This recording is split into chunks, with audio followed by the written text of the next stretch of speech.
തൊടുപുഴ നഗരസഭാ ഭരണം LDF നിലനിർത്തി. CPMലെ സബീന ബിഞ്ചുവാണ് ജയിച്ചത്. 5 ലീഗ് അംഗങ്ങൾ LDFന് വോട്ട് ചെയ്തു. കോൺഗ്രസും ലീഗും വെവ്വേറെ സ്ഥാനാർത്ഥികളെ വച്ചതിനെ ചൊല്ലി സംഘർഷമുണ്ടായിരുന്നു. സിജോ വർഗീസ് ഉണ്ട് വിവരങ്ങൾ നൽകാനായി. സിജോ, ഒരുമിച്ച് നിന്നിരുന്നെങ്കിൽ എളുപ്പം കൈക്കലാക്കാമായിരുന്ന നഗരസഭാ ഭരണമാണിപ്പോൾ UDFന് നഷ്ടമായിട്ടുള്ളത്. ഇന്ന് എന്തൊക്കെയാണ് അവിടെ സംഭവിച്ചത്?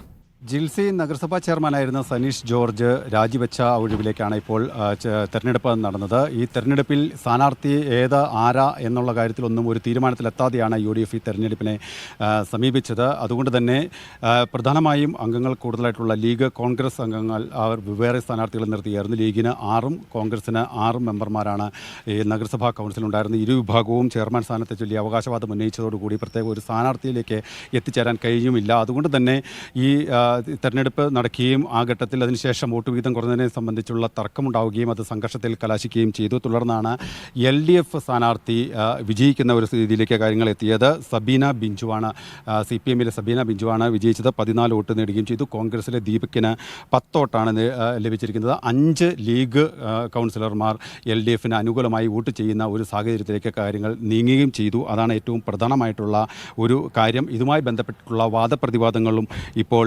ഉടലെടുത്തിട്ടുണ്ട്. അതായത് നിലവിൽ ഇനി കോൺഗ്രസ് നേതൃത്വവുമായി സഹകരിക്കില്ല എന്നുള്ളൊരു നിലപാടിലേക്ക് ലീഗ് നേതൃത്വവും ഒപ്പം തന്നെ ലീഗ് മര്യാദ പാലിച്ചില്ലെന്നുള്ള ഒരാരോപണം കോൺഗ്രസും ഉന്നയിക്കുന്നുണ്ട്. ഇത്തരത്തിലൊരു പൊട്ടിത്തെറിയിലേക്ക് കൂടി കാര്യങ്ങൾ നീങ്ങുന്നു എന്നുള്ളതാണ് ഏറ്റവും പ്രധാനമായിട്ടുള്ള കാര്യം. 35 അംഗ കൗൺസിലിൽ നിലവിൽ നഗരസഭയിൽ UDFന് 13ഉം LDFന് 12ഉം BJPക്ക് 8 അംഗങ്ങളാണ് ഉണ്ടായിരുന്നത്. നഗരസഭാ ചെയർമാനായിരുന്ന സനീഷ് ജോർജ് സ്വതന്ത്ര സ്ഥാനാർത്ഥിയായി മത്സരിച്ച് വിജയിച്ചു വന്ന ആളാണ്. മറ്റൊരു കൗൺസിലറെ അയോഗ്യനാക്കിയിരുന്നു, ഹൈക്കോടതി അയോഗ്യനാക്കിയിരുന്നു. ഇത്തരത്തിൽ ഒരു നാടകീയ രംഗങ്ങൾക്കെല്ലാം സാക്ഷ്യം വഹിച്ച നഗരസഭാ തെരഞ്ഞെടുപ്പിൽ തന്നെയാണ് ഇപ്പോൾ കൈവിട്ടു പോകാമായിരുന്ന ഭരണം LDF നിലനിർത്തിയിരിക്കുന്നത്. ജിൽസി, വിവരങ്ങളാണ് സിജോ വർഗീസ് നൽകിയത്.